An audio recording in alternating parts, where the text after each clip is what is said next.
Greetings, grace and peace, family and friends. We want to welcome you to this week's episode.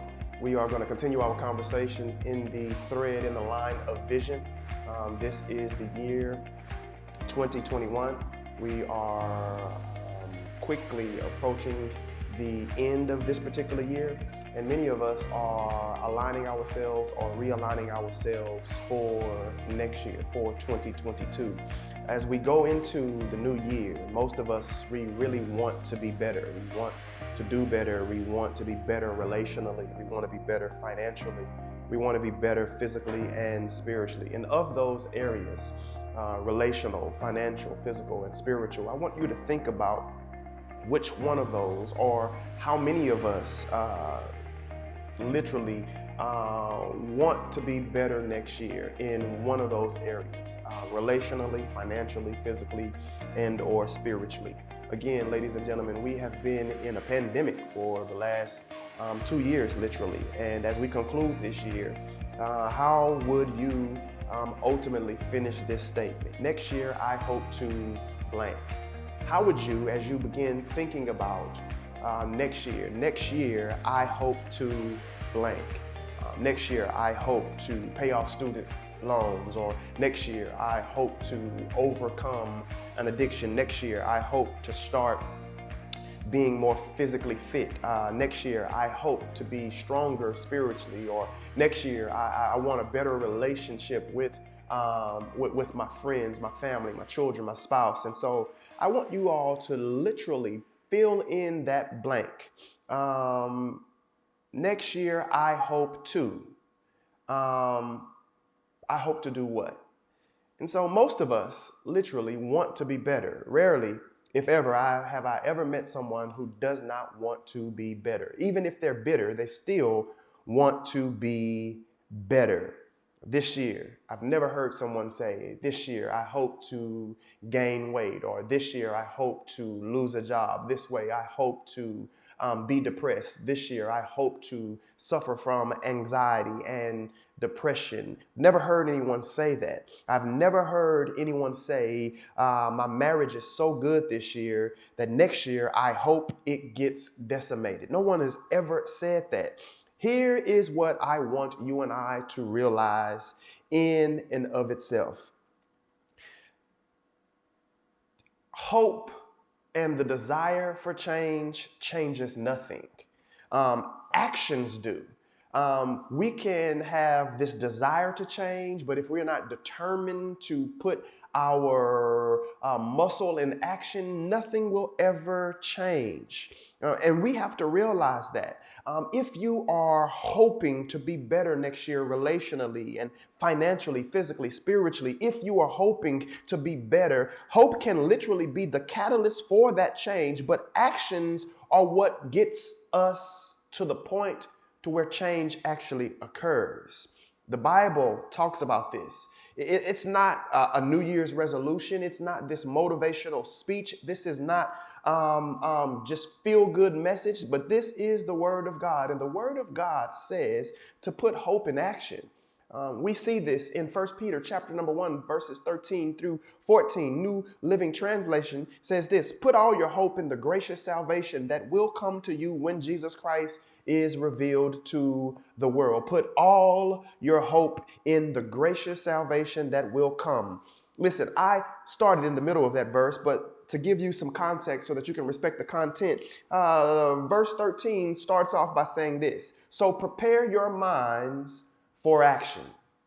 Prepare your minds for action. Last week, as we laid the foundation for our vision for the next 2 years, as we laid the foundation for what we plan to accomplish in the kingdom and for the kingdom, listen, we ultimately talked about finding agreement so that we can put our plans into action. How can two walk together unless there is agreement? Putting hope in action will take discipline, and discipline is necessary. It's necessary if we want situations, circumstances to change. Choosing what you want most over what you want now is essential. So yes, you want to be at everything, but what is it that you want most? What is it that you want most? What is it that you're hoping for most? Is it relational? Is it financial? Is it physical? Is it spiritual? We must do what we gotta do in order to get better. So, as we look at our text today, we find that in the Old Testament, we're going to look at this prophet called Nehemiah, named Nehemiah. And I'd like to show you 3 ways that we can ultimately change and be better and do better and put our hope into action in 2022. Number 1, we have to define the problem. Nehemiah, in the book of Nehemiah, he defined the problem. We see Nehemiah. We see him, this Jewish man who was in the service of the Persian king Artaxerxes. He was the cupbearer, which meant not only did he serve the king wine, but he, more importantly, tasted the wine to make sure that the wine was not tainted, that it wasn't poisoned. And so this is who Nehemiah is. This is who he was. And we see him define the problem in Nehemiah chapter 1. After 70 years of exile, the Jews were returning to their homeland. Nehemiah had some friends that had just returned from Jerusalem, and he asked them how things were going there. Their response, their retort wasn't too pleasing unto Nehemiah. They said to me, things are not going well for those who return to the providence of Judah. There are in great trouble and disgrace. The wall of Jerusalem has been torn down and the gates have been destroyed by fire. It is important to note the significance of the wall around a city in that time. It was the greatest protection that a city could have. It was the greatest form of security that a city could have against its enemies. And the people were returning back to Jerusalem. They were returning back to the province of Judah, but yet they were vulnerable. They were at risk. Their enemies could easily come in and attack them. And so you see, Nehemiah didn't just hope things would get better. What Nehemiah began to do was to define the problem. And that's what you and I, what we have to do when we know that the situation isn't good. When we see the problem, we got to begin to define the problem. For years, I dealt with bitterness. For years, I dealt with unforgiveness, and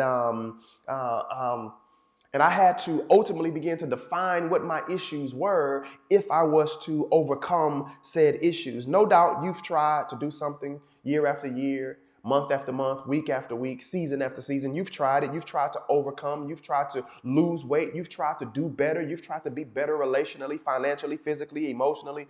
And you've tried all of that. And to no avail.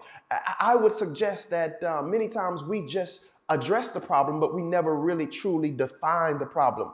As much as you don't want to admit it, you've got to define the problem. You got to. You cannot defeat what you do not define. You cannot, let me say it again, you cannot defeat what you do not define. You cannot defeat obesity if you don't define obesity. You cannot defeat emotional stress if you cannot acknowledge and define the emotional stress, the anxiety, the depression. You cannot do it. You must define it so that you can, Movement Nation, defeat it. Call it out. Make it clear. This is the problem. Let me say that again. Call it out. Make it clear. This is the problem. Then one day, just like when I read in Nehemiah, you're going to turn the page to read, we must rebuild the wall. Just let that sink in. When you read through the book of Nehemiah, just like when I read through the book of Nehemiah, you turn the page, you'll see it says we must rebuild the wall. But first, you got to define the problem. You cannot make the statement, the declaration, we must rebuild the wall until you have defined that the wall is actually torn down, that it needs to be rebuilt. So from this point forward, from the moment that they say we must rebuild the wall, from that point forward, everything is shifted. It was different. And that's because the problem was defined. The problem wasn't defined. or was defined, excuse me. The problem was defined. And so you are going to have to turn the page as well, ladies and gentlemen, friends and family. We are going to have to turn the page as well. You're going to have to define the problem. And then as that is sinking in, as the problem is sinking in, or the definition of said problem is sinking in, one day we will be able to turn the page. And from that point forward, things will be different. And we will be able to say, you know what? Yes, I'm going to pursue weight loss. I'm going to pursue mental health. I'm going to pursue my spouse. I'm going to pursue my family, because I'm tempted to look at inappropriate images and videos. I haven't been able to stop. But one thing that I'm going to do, I'm going to put some filters, because I've defined the problem. Listen to me, and listen to me clearly. When you're able to define the problem, you're able to create some filters. You're able to put some filters in place. You're able to put some accountability in place when you're able to define the problem. When you're able to define the problem, you're able to say, I'm going to attend my meetup every week consistently, and I'm going to make my movement meetup a priority because I've defined the problem. I'm spiritually dry and dehydrated. I'm parched. And I need to have my cup filled again. So in order for me to have my cup filled again, I need to define the problem. I'm spiritually dehydrated. That's the problem. I'm parched spiritually. That's the problem. Define said problem. And then one day, the page will turn and things will be different. And you've got to say, and you've got to participate, let me say it that way, in the turning of the page. You've got to say, this has gone on long enough. It's gone on long enough. It's got to be different. It's going to be different. I'm turning the page. Last year was a different story. Last month was a different story. Last week was a different story. Last year was a different story. I am turning the page. This was the way it was. But I have turned the page. You see, ladies and gentlemen, friends and family, you see things can be so painful. Things can be so painful, unstable, and rocky for so long that it becomes our normal. Things can be so painful, so unstable, so rocky, so toxic, so unbearable for so long that it becomes our normal. And we don't realize that we are in great trouble, in ruins, and even in disgrace. These walls, ladies and gentlemen, friends and family, in our lives that are broken down, that are vulnerable, that are at risk, these situations, these relationships, our finances, our physical health, our spiritual health, these walls are in great trouble. They're in ruins, even disgrace. They're broken down, and we, ladies and gentlemen, friends and family, are vulnerable and at risk. Our spiritual enemy can easily come in and attack us when the walls are down. So Nehemiah defined the problem. He said, listen, y'all, we must rebuild this wall. And that's what you have to say.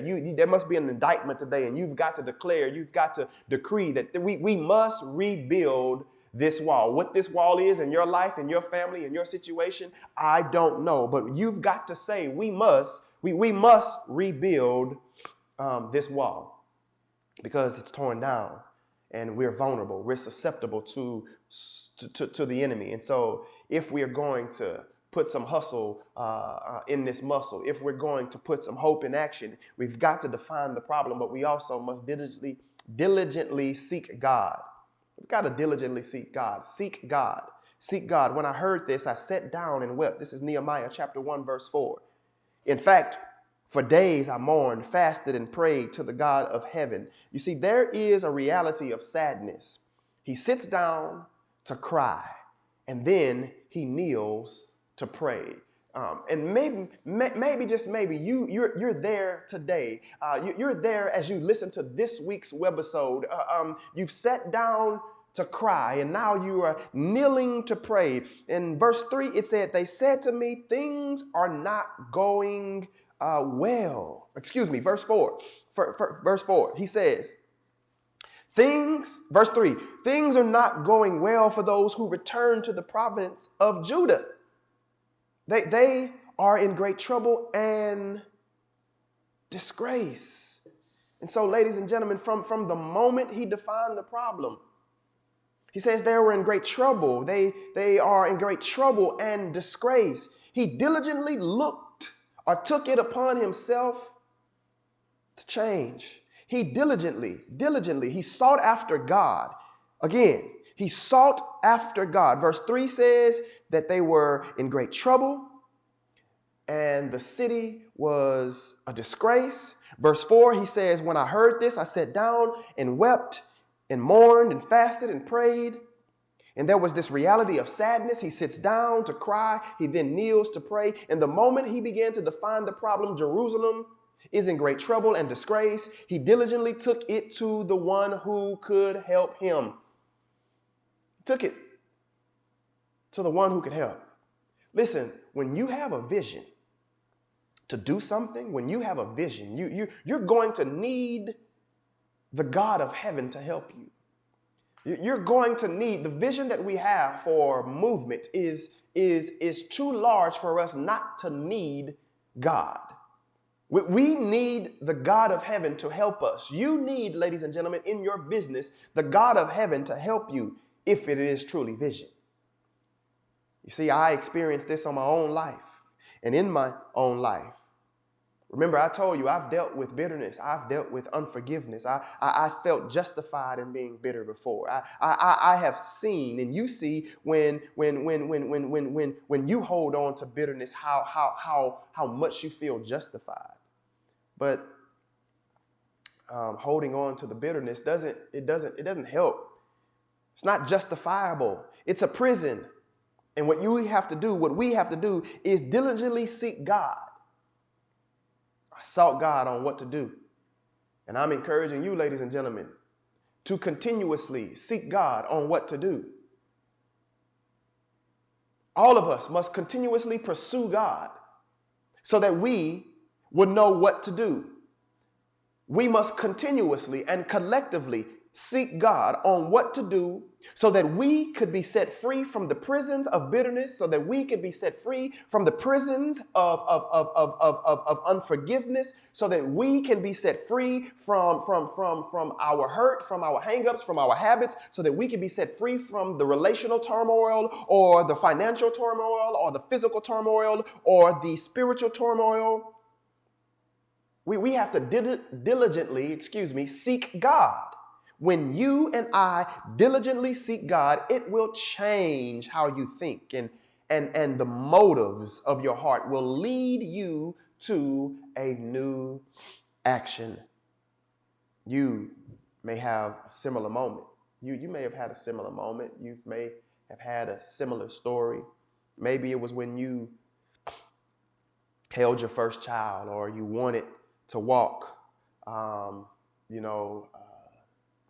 you held your first child, or maybe it was wanting to walk your child into the kindergarten class. You have similar moments where when you diligently seek God, God changes how you think and the motives of your heart. So maybe, just maybe, you wanted to hold maybe it was when you held or wanted to hold your first child and you want to walk that little child into the kindergarten classroom one day. Maybe perhaps it was when you got a late payment or an eviction notice and you realized enough is enough. I refuse to allow this to happen again. Maybe, just maybe, you said enough is enough. I need to go down here and I need to deal with this situation. You are determining. This is the hope you are putting in action. That's what I'm asking you to do. Determine as you diligently seek God what you're going to put into action. If it is with your child, diligently seek God so that you can put that into action. If it is financial, diligently seek God so that you can put that into action. If it is relational, diligently seek God so that you can put that into action. And so we saw this begin to happen when Nehemiah starts to pray and fast after hearing the news of the wall in Jerusalem. We see it. We saw this begin when they saw how he spoke to the king to get permission to go to Jerusalem to rebuild the wall and how God gave him favor to do all of this, it changed everything. It would have been easy for Nehemiah to think, that's just terrible. The walls are torn down, and write a detailed Facebook post complaining about the problem, then go on with his life. He wasn't a mason builder. He wasn't a professional architect. He was a professional drinker, literally. He was a cupbearer. He was a professional drinker, a job some of you would love to have today. That's a joke. How could he have even doubted? You see, because he could have had every doubt flood his mind. He could have. That he was not qualified, that he wasn't a professional builder, that he wasn't an architect. And many of us, we feel the same way. How can I do this? How would I be able to accomplish this vision? You may be able to relate. Talk to me. You may be able to relate. And what happens, I've seen a lot of times, is we'll start and we'll fail. And then we'll say to ourselves, we don't have what it takes. I'm not qualified to do that. And that's exactly why it's imperative that we do what? Diligently seek God. This is the reason why, ladies and gentlemen, we must diligently seek God, because God doesn't always call the equipped, but he always equips the called. God does not always call the equipped, but he always equips the called. He only knows we are called if we diligently seek him. Not he, but we. We only know if we are called if we diligently seek him. And again, let's not hyper-spiritualize the term called. We are all called to salvation. If you are a believer, you're called to make disciples. Those are calls that we should not hyper-spiritualize here. All right? So Nehemiah diligently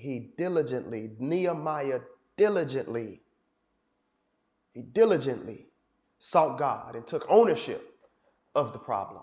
My question is, are we going to take ownership of the problem? It's so easy to point fingers, but will we own the problem so he could also own the solution?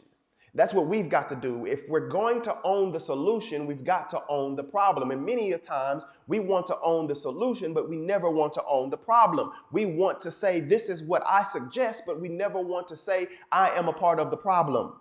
Think about your current habits. What's one change you could make today that would put you on the path that God ultimately intended for you? Think about that. Let's pause for a moment. Imagine what you could do for the kingdom if you were physically healthier. Imagine what you could do for the kingdom if you were financially healthier. Imagine what you could do if you were psychologically, mentally, emotionally more healthy for the kingdom. Who could you bless, or how could you honor God by returning to him what he has lent to you if you were financially free? If your relationship with Christ was stronger, how much bolder could you be a witness for him? When you realize that God has given us everything that we need, movement, Houston, movement, Nashville, when you realize that God has given us everything he wants us to do, our lives begin to change. When we realize that God has given us everything that we need to do, everything he wants us to do better. And when we realize it, our lives begin to change. So literally, we must define the problem. We must diligently seek God. And then we got to lastly just do the work. We got to do the work. You got to do the work. You can't wait till January. You got to start doing some work right now. Meal prepping, paying off some debt, pulling your Tri-Merge credit report, TransUnion, Equifax, Experian. You got to do the work. You got to create a budget. Year after year, January comes and goes, and you find yourself in the same place as you were last season or last year, year after year after year after year after year after year. And this year will be no different. if we do not define the problem, diligently seek God, and do the work. It won't be any different. Nehemiah did this when he got to Jerusalem. He did the work. And let me tell you, there's going to be some people that's going to want to try and hinder you from doing the work. All right? You're going to say, let's rebuild this situation. But there's going to be someone that's going to want to hinder the work. Sanballat and Tobiah, they wanted to hinder the work. The good news is you're going to do the work. But the great news is you're not doing it alone. The good news, you're going to do the work. But the great news is you're not going to do it alone. The good news is you're going to do the work. But the great news is you're not going to do it alone. You are not alone. God is with you, and others can be and should be with you as well. That's the reason why we encourage you to get plugged into movement meetups. Hello, somebody. So when we see Nehemiah experience this from two men named Sanballat and Tobiah, what they said was, do they really think that they can rebuild the wall with stones from trash heap? Fox walking on the wall statement. The only thing that would be worse is if they said a cat instead of a fox. So Nehemiah shows he is ready to face opposition. I love his steadfast mindset. And if you're going to see change, you're going to have a steadfast mindset. You got to have a steadfast mindset because haters gonna hate. So he says, I'm doing a great work. Look at Nehemiah 6. Nehemiah shows that he's ready to face great opposition. In Nehemiah 6, he's faced with opposition and he says, I'm doing a great work and I cannot come down.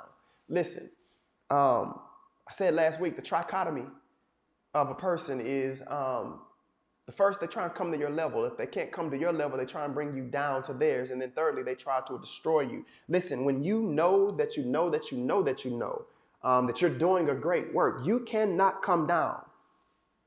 You can't come down. You cannot come down. You cannot come down. Daddy used to say, if you play with a puppy, he'll lick you in the face every time. But then he used to say, don't get mad at the puppy. Because if a puppy could lick you, that means you were down on his level. Listen, we've got to declare just as though Nehemiah said, especially when we know that we're doing a great work. We got to be deliberate to say, I cannot come down. We cannot be distracted by the enemy. We cannot be distracted by secondary, ancillary things that's going on in society or in our own lives. We've got to shake those things off and know that we're doing a great work. And we must say, I cannot come down. You will hear the voice inside your head of the enemy or of people saying, go ahead, it's cool. Just go ahead and compromise. So what do you think you're doing? You really think you can be financially free? You really think you can lose 100 pounds? What do you think you're doing? Do you think you can get clean by going to meetings every week? Those are haters, and haters are going to hate. And so again, you gotta put faith in action. You gotta do the work. Ladies and gentlemen, you got to go to the gym. You got to get on the treadmill. You got to pull your credit report. You got to define the problem, ladies and gentlemen. So if we're going to do better, we've got to shake it off. And we have to declare that we're not going to come down. That's the old me. This is the new me. I ain't doing that no more. I'm not going there anymore. I'm on a new page now. Remember, I turned the page. My God is with me. I'm diligently seeking after him. He's given me everything that I need. With his help, I must rebuild these walls. I'm doing a great work. Therefore, sir, ma'am, I cannot come down. Remember, you don't just have hope. You have hope in action. You are putting faith into action. What is faith? Faith is the substance of things hoped for. Faith in action, baby. Faith in action. The evidence of things hoped for. What is it that you hope for? Inspired. So you've got to put faith in action, inspired by God, by diligently seeking Him and receiving His help and God's guidance. As you put hope in action, as you put faith in action, become resolute in your determination. Become resolute in your determination to do simply the work. That's all I'm asking you to do. Do the work. So what can you do? You can define the problem. You can diligently seek God. And thirdly, Movement Houston, Movement Nashville, you can do the work. Why? Because as of today, as of this moment, you're on a different page. And it may not feel like you're on a different page, but I want you to say, I'm on a different page. I am on a different page. So what do we need to do? Number one, define the problem. Number two, diligently seek God. Number three, do the work. That's how we put faith in action. Define the problem, diligently seek God, and then thirdly, do the work. Because as of today, as of this moment, as of this moment, I've turned the page. And to turn the page, we're going to move from the moment, and this is going to become a movement. This is a daily activity to define the problem, to seek God diligently, and to thirdly do the work. Will you join me in doing the work? Will you join me in putting faith into action?